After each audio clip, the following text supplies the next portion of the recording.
সবাইকে স্বাগতম প্রফেসর দানেশ একাডেমিতে। আজ আমরা শিখব কিভাবে চ্যাটজিপিটিকে এমনভাবে প্রম্পট করতে হয় যাতে আপনি পান সর্বোচ্চ ফলাফল, সঠিক, গভীর এবং প্রাসঙ্গিক। ভিডিওতে আহ, আমরা দেখব কিভাবে বেসিক প্রম্পট থেকে অ্যাডভান্সড প্রম্পট তৈরি করতে হয় এবং কিভাবে আপনি আইডেন্টিফাই, স্টাইল, টাস্ক এই তিনটি উপাদানের মাধ্যমে একটি প্রম্পটকে সুসংগঠিত ও কার্যকর করতে পারেন।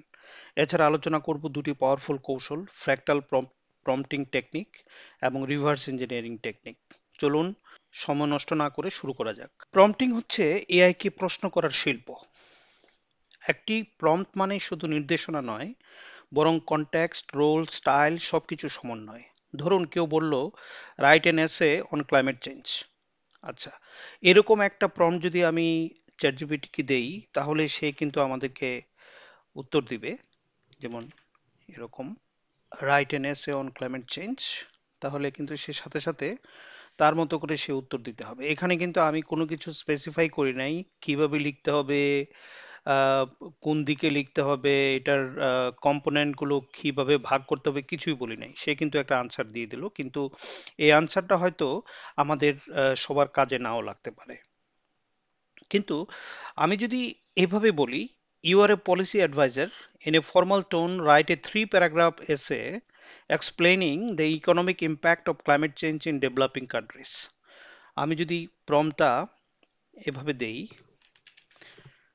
তাকে, you are a policy adviser, আমি তাকে আরেকটা প্রম্পট দিলাম, in a formal tone write a 3 paragraph essay explaining the economic impact of climate change in developing countries. তাহলে সে কি ধরনের উত্তর দেয় আমি দেখি। সে কিন্তু আমাকে, আমি এখানে বলেছি 3টা প্যারাগ্রাফ তৈরি করার জন্য, সে 3টা প্যারাগ্রাফ তৈরি করেছে। এইটা কিন্তু আগের থেকে আরেকটু বেশি স্পেসিফাইড, তাই না? চলুন দেখি বেসিক প্রম্পট আর অ্যাডভান্সড প্রম্পটের মধ্যে পার্থক্য কি।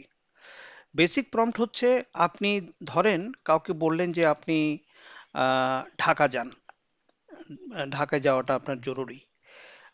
এইটা যদি আপনি চ্যাটজিপিটিকে বলেন যে তুমি বলো তাকে ঢাকা যাওয়ার জন্য, এটা ঢাকা যাওয়াটা জরুরি, এটা একটা বেসিক প্রম্পট হবে। কিন্তু ঢাকায় কিভাবে যেতে হবে, কখন যেতে হবে, কোন গাড়িতে উঠতে হবে, ঢাকার কমলাপুর স্টেশনে নেমে বা এয়ারপোর্ট স্টেশনে নেমে কোন গাড়িতে চড়ে সে ওই অবস্থানে যেতে পারবে, কয়টা থেকে কয়টার মধ্যে যেতে হবে, এই সমস্ত ডিটেল যখন আপনি দেবেন, তখন সেটি অ্যাডভান্সড প্রম্পটে রূপ নেবে। ঠিক আছে? এখানে একটা বিষয় আছে, যেমন ধরেন একটা প্রম্পটে, অ্যাডভান্সড প্রম্পটের মধ্যে কি কি পার্ট থাকে, অনেকে 4টি, 5টি, 6টি পার্টের কথা বলেন, কিন্তু আমি ব্যক্তিগতভাবে মনে করি যে এখানে 3টি পার্ট খুব শক্তিশালী। একটা হচ্ছে আইডেন্টিটি, একটা হচ্ছে টাস্ক এবং আরেকটা হচ্ছে কনটেক্সট। তো আমরা দেখব কিভাবে আইডেন্টিটি, স্টাইল এবং টাস্ক এগুলোকে ইউজ করতে হয়। যেমন ধরেন আমি যদি তাকে বলি you are a certified language teacher, এটা হচ্ছে একটা আইডেন্টিটি, অর্থাৎ তাকে বলে দেয়া সে কি হিসাবে এখানে কাজ করবে। তাকে টাস্ক দিলাম, translate the sentence into French, then explain the grammar rule behind the sentence in simple English. এখানে এইটা হবে টাস্ক। তাহলে আইডেন্টিটি এবং টাস্ক। স্টাইল হচ্ছে আমি তাকে কিভাবে বলছি, এই যে আমি বলছি and then explain the grammar rule behind the sentence in simple English, এইটা হচ্ছে স্টাইল। তো এইভাবে কিন্তু আইডেন্টিটি, স্টাইল এবং টাস্ক, এই 3টা জিনিস আমরা যদি মোটামুটি মনে রাখি, তাহলে অ্যাডভান্সড প্রম্পট তৈরি করা সম্ভব। তো আমরা যদি এই জিনিসটা এখানে prompt দিই, you are a certified language teacher, translate the sentence into French, then explain the grammar rule behind the sentence into English. এখন translate the sentence into French, এই সেন্টেন্সটাকে আমি থার্ড ব্র্যাকেটের মধ্যে রেখে দিই, সেন্টেন্সটা আমি নিচে বলে দিব সেন্টেন্সটা কি। এখানে দেখেন, আমি যদি এখানে শিফট এন্টার চাপি, তাহলে আরেকটা প্যারা লেখার জায়গা তৈরি হবে। ট্রান্সলেট দ্য সেন্টেন্স, ও না, এটা এখানে এই সেন্টেন্সটাকে, সেন্টেন্সটা কি এটা আমি তাকে বলে দিব। সেন্টেন্সটা হচ্ছে সেন্টেন্স ইকুয়ালস, ধরেন আমি লিখলাম Shofik is my younger brother. I love him very much. আমি সেন্টেন্সটাকে এটা থেকে বলে দিলাম এবং তাকে বললাম যে you are a certified language teacher, translate the sentence into French. তাকে ফ্রেঞ্চে এটাকে রূপান্তর করতে বললাম। Then explain the grammar rule behind the sentence in simple English. আচ্ছা, তাকে দেখি সে এখন কি উত্তর দেয়। এই যে সে দেখেন প্রথমেই এই সেন্টেন্সটাকে সে ফ্রেঞ্চে ট্রান্সলেট করে দিল। প্রথম, শফিক এস্ট মন পেটিট ফ্রেরে যে লেইমে বিয়ে কাপ। তো এইটার যে গ্রামার এক্সপ্লেনেশন এগুলো সে এখানে দিয়ে দিল। এই সেন্টেন্সটা কিভাবে তৈরি হলো, মানে ফ্রেঞ্চ ভাষায় এই সেন্টেন্সটার যে গ্রামার, গ্রামারের ব্যাখ্যা সে কিন্তু এখানে দিয়ে দিল। তো এখানে মোটামুটি আমাদেরকে বুঝতে হবে কোনটা আইডেন্টিটি, কোনটা স্টাইল, কোনটা টাস্ক। এখানে দেখেন আমি তাকে বললাম you are a certified English language teacher, মানে তুমি একজন সার্টিফাইড ল্যাঙ্গুয়েজ টিচার, এই জিনিসটা তাকে আমি মনে করে দিলাম। আচ্ছা, আমি এই ক্ষেত্রে একটা উদাহরণ দিই আপনাদেরকে। আমার বাবার একটা ওষুধের ফার্মেসি ছিল। সেই ওষুধের ফার্মেসিতে পাইকারি ওষুধ বিক্রি হতো। তো পাইকাররা যখন আসতো আমাদের এখানে ওষুধ নেওয়ার জন্য, তো আমরা ছোট সময় দোকানে বসতাম মাঝে মাঝে। তো আমাদেরকে ওই দোকানদাররা অনেকগুলো ওষুধের অর্ডার দেওয়ার পরে আমাদেরকে বলতো যে বাবা তুমি তো খুব ভালো প্যাকেজ করতে পারো, আহ, উম, দেখি আমার ওষুধগুলো তুমি প্যাকিং করে দাও। তো এটা শোনার পরে আমার নিজের মনের মধ্যে একটা ইন্টারেস্ট তৈরি হতো এবং আমি চেষ্টা করতাম সর্বোচ্চ ভালোভাবে কিভাবে প্যাকিংটা করা যায় এবং সেভাবে করে দিতে ওরা খুশি হতো। চ্যাটজিপিটি অনেকটা শিশুর মতোই কাজ করে। এদেরকে আপনি যদি বলেন যে তুমি ল্যাঙ্গুয়েজ টিচার হয়ে যাও, সে ল্যাঙ্গুয়েজ টিচার হয়ে যাবে। সে একজন প্রফেশনাল ইঞ্জিনিয়ার হতে তাকে বলেন, সে প্রফেশনাল ইঞ্জিনিয়ার হয়ে যাবে। তাকে বলেন যে একজন মেডিকেল সায়েন্টিস্ট হয়ে যেতে, সে মেডিকেল সায়েন্টিস্ট হয়ে যাবে। এভাবেই কিন্তু আইডেন্টিটিটা ফিক্স করতে হয়। তারপরে তার স্টাইলটা, আপনি কি কোন স্টাইলে আপনি আউটপুটটা চাচ্ছেন এটা বলে বলে দিলে সে সহজেই সে স্টাইল অনুসারে কাজ করা শুরু করবে। এবং টাস্ক হচ্ছে আপনি তাকে কি করতে বলছেন। হ্যাঁ, এখানে যেরকম বললাম translate the sentence into French then explain the grammar rule behind the sentence in simple English. আমি তাকে এই ইংলিশ সেন্টেন্সটাকে ফ্রেঞ্চে নেওয়ার জন্য তাকে বলেছি এবং এটার ট্রান্সলেশন, সরি, এটার যে গ্রামাটিক্যাল যে রুল, সে রুলগুলো কি এই জিনিসগুলো আমাকে বলে দাও। এইভাবে তাকে টাস্কটা দেওয়া হয়েছে, সে কিন্তু এক্স্যাক্টলি এভাবে কাজ করেছে। আমি যদি আরেকটা টাস্ক দেই, প্রথমেই আপনি যখন চ্যাটজিপিটি কে প্রশ্ন করবেন, প্রথমে আপনাকে নির্ধারণ করতে হবে এআই কার চরিত্রে কাজ করবে, যেটা ইতিমধ্যে আমি আপনাদেরকে বললাম। এটি হতে পারে একজন শিক্ষক, পরামর্শদাতা, গবেষক, আইনজীবী বা যে কেউ। তো আমি একটা প্রম্পট তাকে দিব। সে প্রম্পটটি হচ্ছে you're an academic editor, review the following abstract and suggest how to make it suitable for a peer reviewed journal. আমি তাকে এরকম একটা প্রশ্ন করলাম যে তুমি একজন একাডেমিক এডিটর, তুমি নিচের অ্যাবস্ট্রাক্টটা দেখো, এটাকে রিভিউ করো এবং এটা কিভাবে একটা পিয়ার রিভিউড জার্নালের জন্য সুইটেবল হবে এটার উত্তর দাও। তো এখানে অ্যাবস্ট্রাক্টটা আমি তাকে, এটা আমি আপলোড করেও দিতে পারি অথবা এখানেও দেখায় দিতে পারি। তো এখানে যদি আমি দেখায় দেই তাহলে এখানে দেখেন শিফট এন্টার, এখানে অ্যাবস্ট্রাক্টটা আমি দিয়ে দিলাম। তারপরে তাকে এই যে অ্যাবস্ট্রাক্টটা এখানে বসিয়ে দিলাম আর তাকে বললাম যে তুমি এটা পেয়ার রিভিউড জার্নালের জন্য সুইটেবল কিনা বা এটা কিভাবে সুইটেবল করতে হবে সেটার ব্যাখ্যা দাও। দেখি, সে বলছে certainly value is a review and revision of your abstract to enhance clarity, precision, and academic tone, making it more suitable for submission to peer-reviewed journal. আচ্ছা, এখানে অ্যাজ অ্যান একাডেমিক এডিটর সে এই যে টোন অ্যান্ড স্টাইল কি হবে, structure কি হবে, clarity কি হবে, স্পেসিফিসিটি কি হবে, কনসিস্টেন্সি কি হবে, একাডেমিক ভয়েস কি হবে, সে করেছে কি এটাকে রিভাইজড, এই অ্যাবস্ট্রাক্টটাকে রিভাইজ করেছে।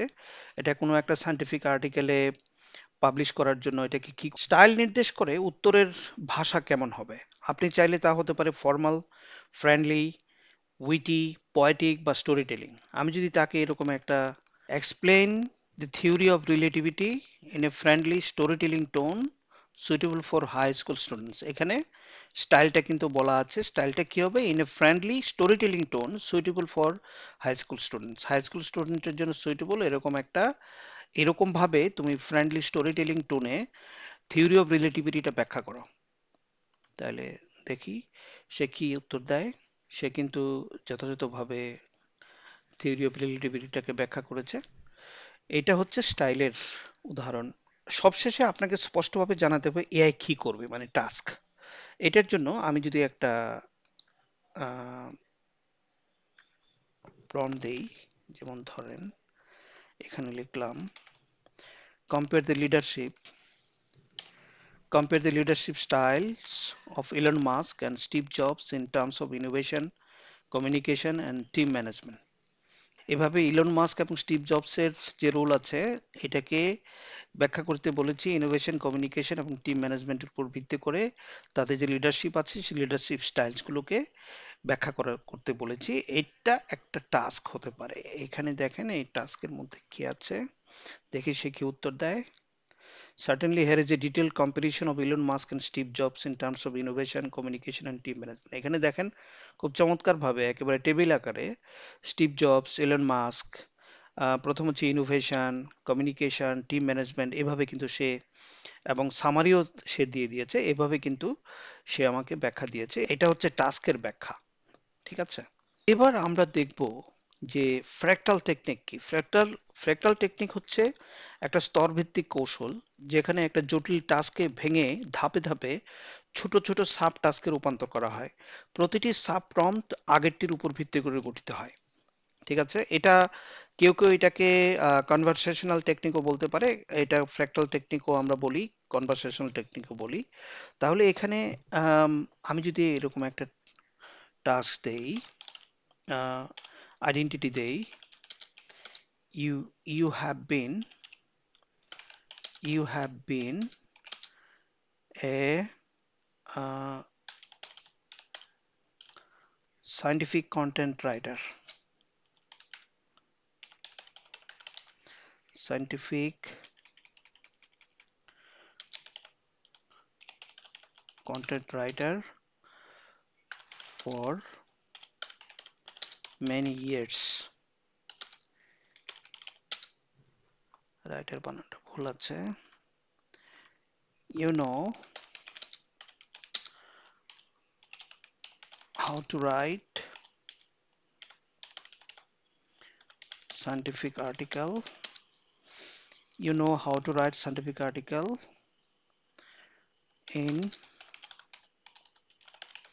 professional tone and attractively. এবার আমি তাকে বললাম I want to write a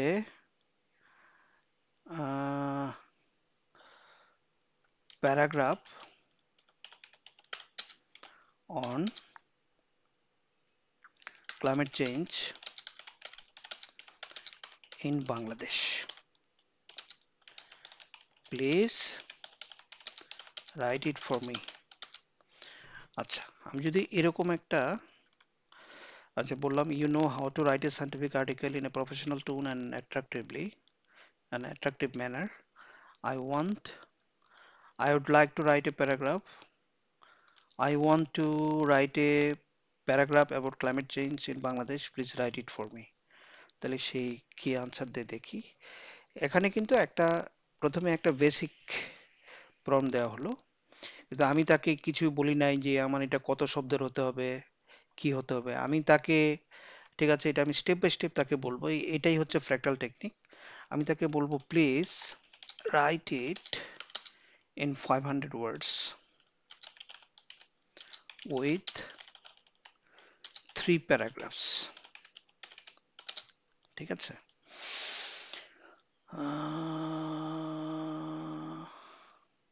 ঠিক আছে, তাকে আমি বললাম তুমি 500 শব্দের মধ্যে 3টা প্যারাগ্রাফ লেখো। কিন্তু আমি তাকে বললাম যে ক্লাইমেট চেঞ্জ ইন বাংলাদেশ, কিন্তু এটাকে আরো স্পেসিফাই আমি করতে পারতাম। স্পেসিফিকেশনটা আমি দিব, please write it on the climate change impact on forest resources in Bangladesh. Please write it on the climate change impact on the forest resources in Bangladesh. দেখেন সে কিন্তু এভাবে climate change and its impact on forest resources in Bangladesh এভাবে specifically সে আমাকে করেছে, লিখে দিয়েছে। এখন যদি তাকে আমি বলি যে প্লিজ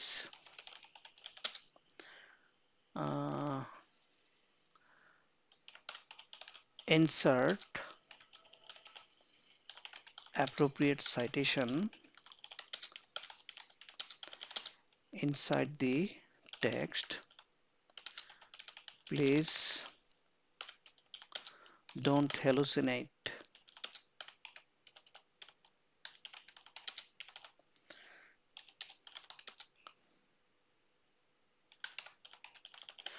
আমি সাইটেশনকে হ্যালুসিনেট করতে না করেছি। At the end, please show me the API style bibliography on this. আচ্ছা, একটু কারেকশন করে নিই। Please insert the appropriate citation inside the text. Please don't hallucinate the citation. At the end, please show me the API style bibliography for this. আমি তাকে বললাম যে তুমি ভিতরে সাইটেশন দাও টেক্সটের ভিতরে এবং টেক্সটের শেষে API স্টাইলের বিবলিওগ্রাফি দাও। আমি দেখি সে কি বলে। সে সাইটেশন দেখি না, কিন্তু সাইটেশন গুলো সে দিয়েছে, কিন্তু সে যেভাবে দিয়েছে এভাবে ইউজেবল না। তাইলে তাকে আমি বলি please show the citation in regular way. Please show the citation in regular way. In regular way. Regularly আমরা যেভাবে সাইটেশন করি সেভাবে করতে বলেছি। হ্যাঁ, এবার দেখেন সে কিন্তু রেগুলার ওয়েতে সাইটেশন করেছে। দাশগুপ্তা এটল 2017, গিলমান এটল 2008, আমফান 2020 এবং এগুলোর শেষে কিন্তু সে স্টাইলও দিয়েছে, সরি অ্যাপিয়ার স্টাইলের বিবলিওগ্রাফিও দিয়েছে। তো এই বিবলিওগ্রাফি গুলো এক্স্যাক্টলি আমরা যদি চেক করি গুগল স্কলারে, যে এগুলো কি আসলে পেপারগুলো আছে কিনা সেটা চেক করে নেওয়া ভালো, কারণ অনেক সময় হেলুসিনেট করে। আম, আমি যদিও বা তাকে বলেছি তুমি হেলুসিনেট করো না, তারপরেও সে হেলুসিনেট করতে পারে। এই জন্য এগুলোকে চেক করে নিতে হবে। এই যে ফাইন্ডিংস গুলো আমি পাইলাম ফার্স্ট টু লাস্ট, এটার জন্য আমি যে কাজগুলো করেছি আর কি আমার ফাইনাল আউটপুট পাওয়ার জন্য, সে কিন্তু আহ, এই এই এই এই জিনিসটাকে বলা হয় ফ্র্যাক্টাল টেকনিক অফ প্রম্পটিং। তো আমি এখন দেখি রিভার্স ইঞ্জিনিয়ারিং অফ প্রম্পটিং কি জিনিস। আমি যদি এখন বলি আম, তাকে বললাম you are an expert in reverse engineering technique of prompting. তো আমি তাকে বললাম তুমি রিভার্স ইঞ্জিনিয়ারিং করার ক্ষেত্রে তুমি একজন এক্সপার্ট। তো to to get the ultimate to get the uh, uh, ultimate findings of the uh,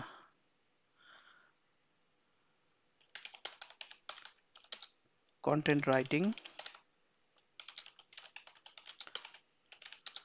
please make a reverse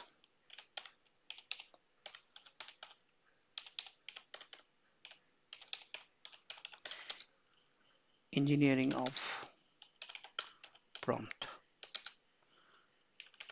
I mean, please write me the reverse prompt to get all these result।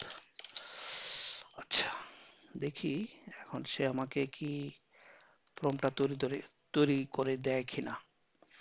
I mean, please write me the reverse prompt to get all of these results। এখন সে কিন্তু আমাকে এখানে দেখেন আমি এতক্ষণ পর্যন্ত fractal টেকনিকে যে কাজগুলো করেছি এই কাজগুলো যদি আমি একবারে পেতে চাই তাহলে প্রম্পটটা কিরকম হবে, এটাই হচ্ছে রিভার্স ইঞ্জিনিয়ারিং প্রম্পট। তো এটার রেজাল্টটা সে এখানে দিয়ে দিয়েছে। এখানে বলেছে you are a professional scientific content writer with expertise in environmental science and climate policy. Write a 500-word, 3-paragraph scientific article on the impact of climate change on forest resources in Bangladesh. Use a formal academic tone suitable for a peer-reviewed publication or policy brief. Integrate real, verifiable APA style in text citations within the article and provide a complete reference list at the end. Ensure the content is data-driven, geographically contextualized, and includes both ecological and socio-economic impacts. Also, mention government response and policy initiatives such as the BCC, SAP, and NDCS. Avoid hallucinated sources. Use only real studies, institutions, that is World Bank, FAO academic papers, and include working DOI or URLs where possible। এখন আমরা দেখি এই যে সে প্রম্পটটা আমাদেরকে দিয়েছে, এই প্রম্পটটা যদি আমরা আবার চ্যাট জিপিটিকে দেই, চ্যাট জিপিটি আমাকে কি রেজাল্ট দেয় এক্স্যাক্টলি। সে 500 ওয়ার্ডের মধ্যে আমাকে 3টা প্যারাগ্রাফ দিয়েছে, এখানে সাইটেশন দিয়েছে, সবকিছু দিয়েছে, অ্যাপিএ স্টাইলের বিবলিওগ্রাফি দিয়েছে। অর্থাৎ এটাই হচ্ছে রিভার্স ইঞ্জিনিয়ারিং টেকনিক। আপনি চ্যাট জিপিটি, আপনি যদি কিছুই না জানেন, চ্যাট জিপিটিকে ইউজ করে আপনি রিভার্স ইঞ্জিনিয়ারিং পদ্ধতিতে আপনি প্রম্পটটা জেনে নিতে পারেন। এই প্রম্পটের পদ্ধতিটা যদি আপনি কোনো জায়গায় সেভ করে রাখেন তাহলে যে কোনো কিছুর ক্ষেত্রে আপনি এই পদ্ধতিটা আপনি ব্যবহার করতে পারবেন। আজকের ভিডিও থেকে আমরা শিখেছি কিভাবে চ্যাট জিপিটিকে আরো কার্যকরভাবে ব্যবহার করা যায় আইডেন্টিটি, স্টাইল, টাস্কের কাঠামো অনুসরণ করে। আরো শিখেছি 2টি অসাধারণ কৌশল, ফ্র্যাক্টাল প্রম্পটিং এবং রিভার্স ইঞ্জিনিয়ারিং। আপনি যদি চ্যাট জিপিটি ব্যবহার করে লেখালেখি, গবেষণা বা কন্টেন্ট তৈরি করতে চান, এই টেকনিকগুলো আপনাকে দেবে অসাধারণ সুবিধা। ভিডিওটি ভালো লেগে থাকলে লাইক দিন, আপনার পছন্দের প্রম্পট কমেন্টে লিখুন, আর সাবস্ক্রাইব করতে ভুলবেন না প্রফেসর দানেশ একাডেমিতে। ধন্যবাদ সবাইকে, আবারও দেখা হবে।